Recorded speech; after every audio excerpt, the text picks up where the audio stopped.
Welcome to the Untold Secrets of Mortgage Leaders. I'm Richard Grieser, VP of Marketing at Sales Boomerang, and my guest is Brian Waldron, Senior Vice President of Lending and Chief Lending Officer at Hudson Valley Federal Credit Union. Brian, great to have you on. Great to be here, Richard. Thank you for having me.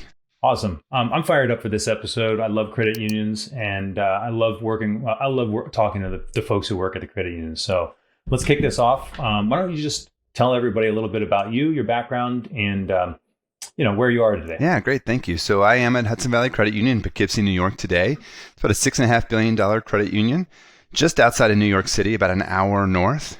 We are on the train line, so we can get down to New York City if we want to and enjoy the city there. But otherwise, we're up here kind of in the country, if you will, a little bit upstate. And so it's just a great place to be. Maybe not this time of year when it's cold, but it is overall, it's a great place to be. Very successful credit union, but I've spent my career in credit unions. I actually started with a credit union at Miami University in Oxford, Ohio as a student volunteer and kind of worked my way through as I graduated college. I then went to Chaco Credit Union, over to Dayton Area School Employees Federal Credit Union, and then to Universal One Credit Union, where I was left there as the AVP of Operations, overseeing lending, and the frontline staff there and several branches, and then went to Scott Credit Union in Edwardsville, Illinois as the VP of Consumer Lending, and then was promoted to the Chief Lending Officer there. Spent about 5 years at Scott Credit Union total before I came out to New York, and that's where I've been since October of 2017. Man, Brian, the resume is fantastic.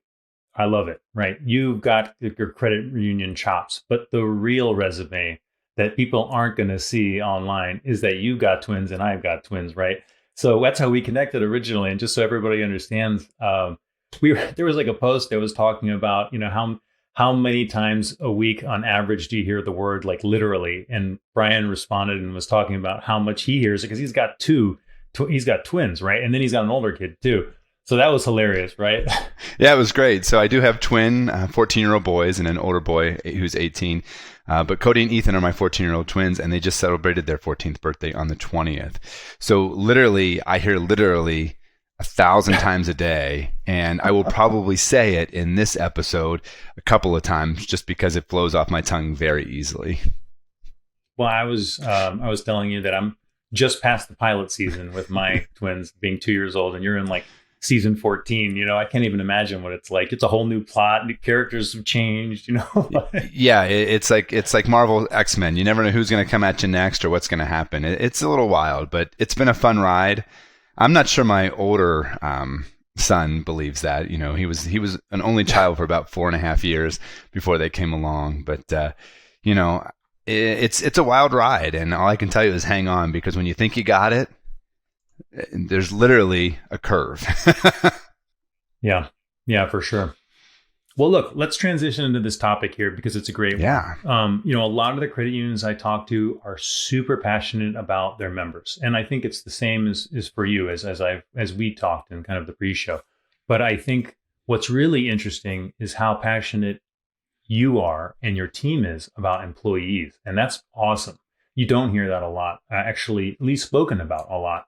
With a lot of the credit unions that we talk to. So that's kind of the theme for this episode. And so what I would love to hear is, I know you're really passionate about like building teams and nurturing talent. So let's start with team building, right?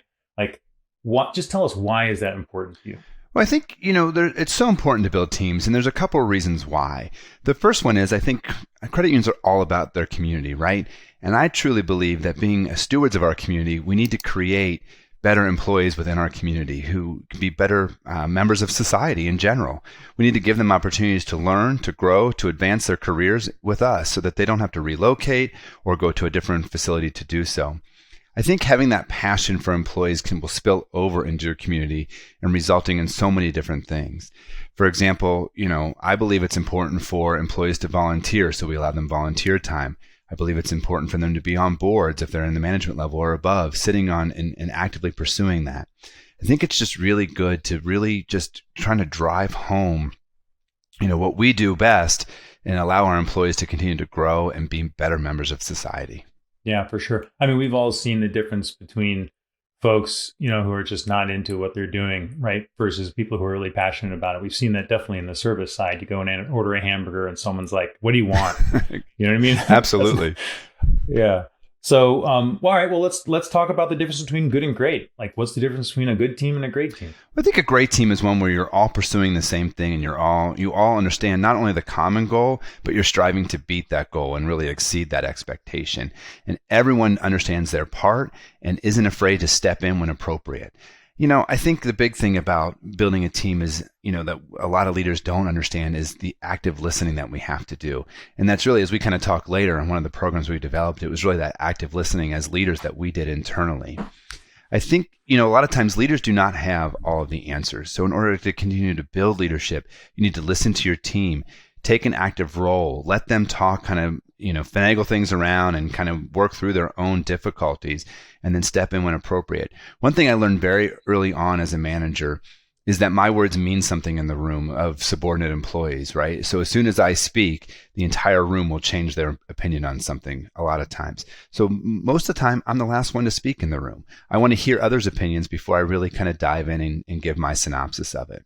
Yeah, that's interesting. So would you say you've got a lot of yes people in the room, or would you say people that think for themselves in general? Well, I think after building that, and really learning to listen first, there's a lot of people who are, they're not yes people. They will talk a lot. They'll give their opinion. They'll kind of differ amongst each other, and they understand that. I think having a lot of yes people is just not a good plan to move forward and really get those active roles established.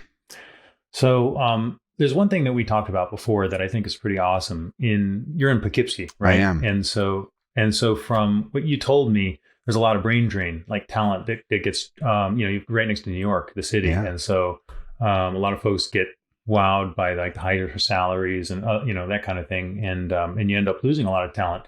And so you've done something really innovative where you're kind of got this program where you're hiring internally. And why don't you just tell us a little bit about these schools you've created and like a little bit of why you created them? Yeah, great. So the credit union before 2019 operated in a 4-county market area, just outside of New York City, about 60 miles north. The interesting thing is being on that train line, those who live here in Poughkeepsie can travel down to New York City, to your point, have higher salaries and, maybe have a different job, where they can get that promotion.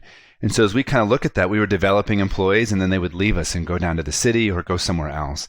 And so we really had this drainage of talent here in the area. And where do you get people who understand underwriting, specifically mortgage underwriting or real estate underwriting, even consumer underwriting to a point. And so what we did is we kind of, sat down together with our talent team and our SVP of HR, and we just kind of hammered out some ideas. And what we came up with was this university style of learning and teaching employees.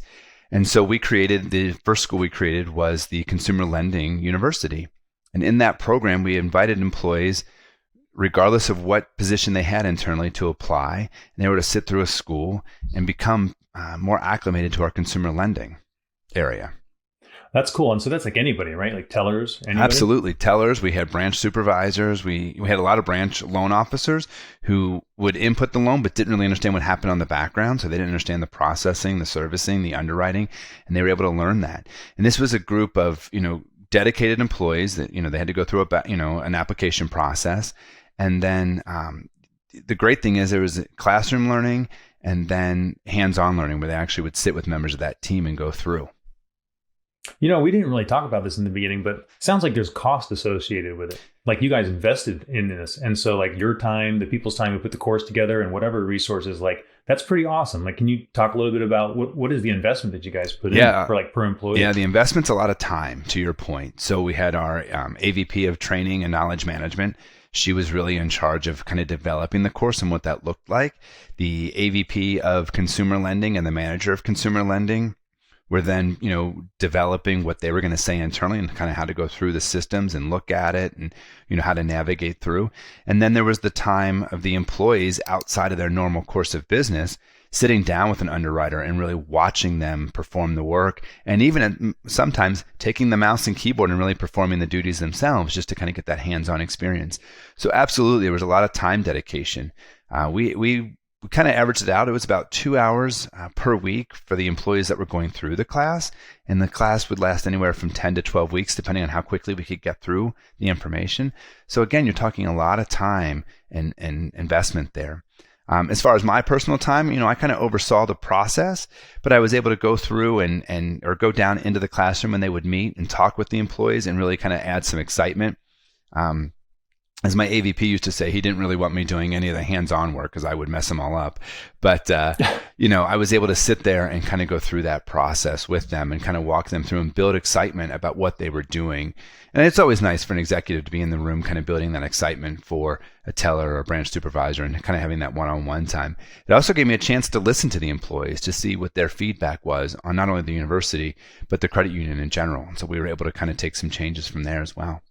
Wow, that's like 20 to 30 hours of time for the employee that you're literally investing. You guys are just paying for. Absolutely. It, right? That's awesome. Yeah, absolutely. That's totally awesome. And that really is an investment towards the future, which is really what I think is awesome to see in businesses in general, right? When a business is investing in that future, you're not going to get that immediate return, which most folks are just chasing, right? Yeah. Yeah, I will add, and that's a great point. And we have seen that, maybe not immediate, but we have seen return on that. So we did our first school of consumer lending about 2 years ago, and 8 of the 10 original employees that have gone through that program have actually received a promotion internally within the credit union.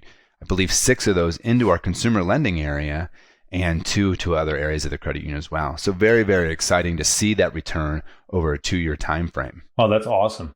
So how have the schools worked in terms of like helping you educate your employees and like keeping them around retention, right? Employee retention. Yeah, perfect. Well, it provides that opportunity for growth, right? And so we've even changed our job description internally for our consumer lending area, saying that, it's either 2 years experience or consumer lending school.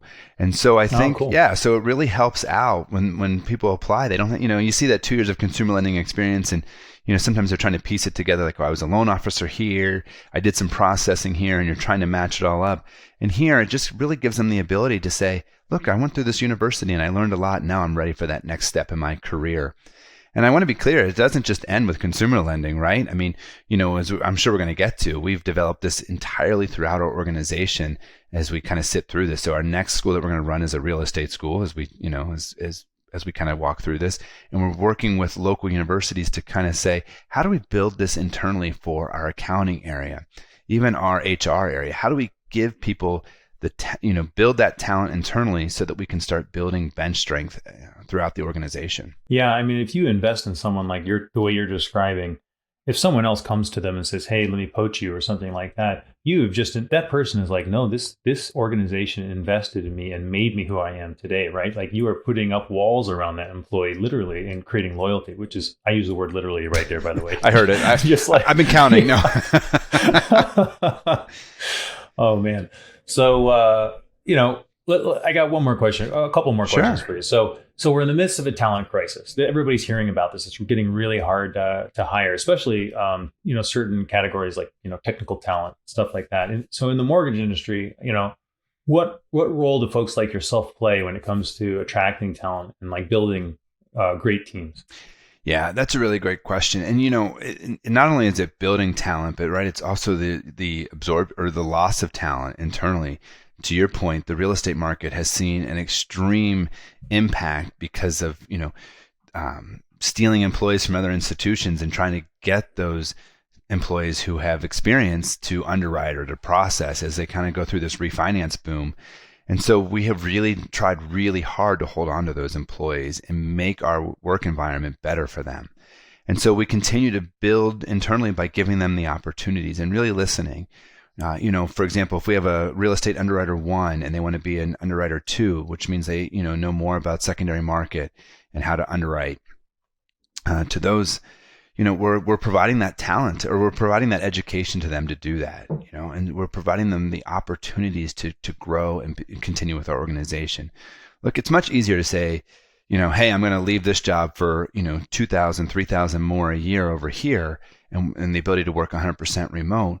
But to your point, if we build those walls around the employees and we continue to invest in them, we have seen a lot of employer retention. In fact, I think I just saw the number yesterday, and so I don't want to speak too far to turn, but I believe in our real estate market where there's been just an entourage of people trying to steal employees, we've had about a 96% retention rate within our real estate department, which is phenomenal. Wow, that's incredible. So we usually see that with a lot of credit unions in terms of like once they do a loan with a borrower, not like over 90% of the time they actually come back. That's what we do. We help companies retain borrowers, and that's just amazing to see that you're getting that kind of results with employees as well, which is fantastic. Yeah. So let me just ask you this: if there's somebody listening right now who maybe they're at a credit union, maybe they're in the mortgage industry, what advice do you have for them if they're trying to get better at finding great talent and building a great team? Well, I think the first thing you have to do is look internally, right? I think the easy thing to do is always go external. And I understand for certain positions it's easier to go external. But I think to really start to realize where your talent gaps are internally, you have to look at where the talent is internally. And sometimes it's not always something that we have. So we need to develop it. And so I think it's really, taking the time and investing in developing ways to develop that internal talent. And it's a lot of develop there. I should be using literally somewhere in there, I think. But no, I think it really is just kind of looking at the overall scope and trying to say, how do we build this talent internally and where do we find them? And if I can't find them right here, how do I get them there in a year? And I think it's just taking the time to do that. I have found that employees are really satisfied and really, they score better on the employee opinion surveys and things like that when you're taking the time to invest in them. And I think you have to look at your overall surroundings. We understand that here in Poughkeepsie, New York, there is a talent drain. And, this is not Austin, Texas, where you can go next door and find, talent everywhere. We understand the talent drain here. So we are also looking at our local economy and our local area that we serve and trying to develop that. So I think it's just taking this overall picture and really trying to see what you can do. But there's no harm in developing internal talent. And so spend the resources to do that. I think I shared with you before we had the conversation here is, the other thing it does is it gives you the opportunity to kind of look at all aspects of your business. So for example, we just did a branch reorganization. And so it was just a structure internally and how we had employees there structured. And we realized that we probably had too many employees in some of our branches. So we were able to kind of absorb the extra positions, as people left or did different things or got promoted. But the other thing we did is we were able to offer them a chance to go through our real estate lending school that we're getting ready to roll out to understand processing and servicing of real estate loans. And so we were able to retain talent that way too by giving them the opportunity to stay with the credit union, but completely change course in their career. And, there's a lot of satisfaction in that. So now they have some operation experience. Now they'll have some real estate experience. And so they'll just be a better employee for the credit union. That's fantastic. Well, look, Brian, it's all about creating better employees of your credit unions, better borrowers. I love the theme for this episode. Thank you so much. I think I want to give you one more option. If people, I just give you the opportunity, if people want to connect with you after listening to this, maybe they want to work for Hudson Valley, maybe they just want to reach out to you. Do you want to throw out your email or anything like that, or just tell them to reach on LinkedIn? No, they can reach me on LinkedIn. It's very simple, Brian Waldron, Hudson Valley Credit Union, or they're more than welcome to email me at waldb@hvcu.org, and happy to reach out to anyone that would like some more information. I love it. Brian, thanks so much for a great discussion. And I didn't say this before, but you look great for having raised twins and an older kid. Besides that, I just want to say you look so young. Well, I feel like by the time I'm your age, I'm going to look like I'm like 100. Maybe it's the camera or the lighting. I'm not sure.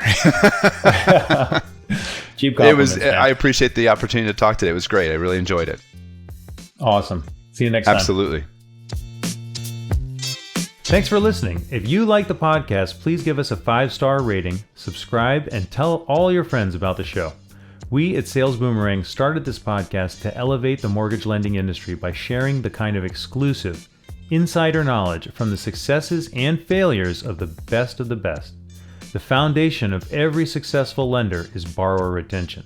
Sales Boomerang is the #1 fully automated borrower retention system in the industry.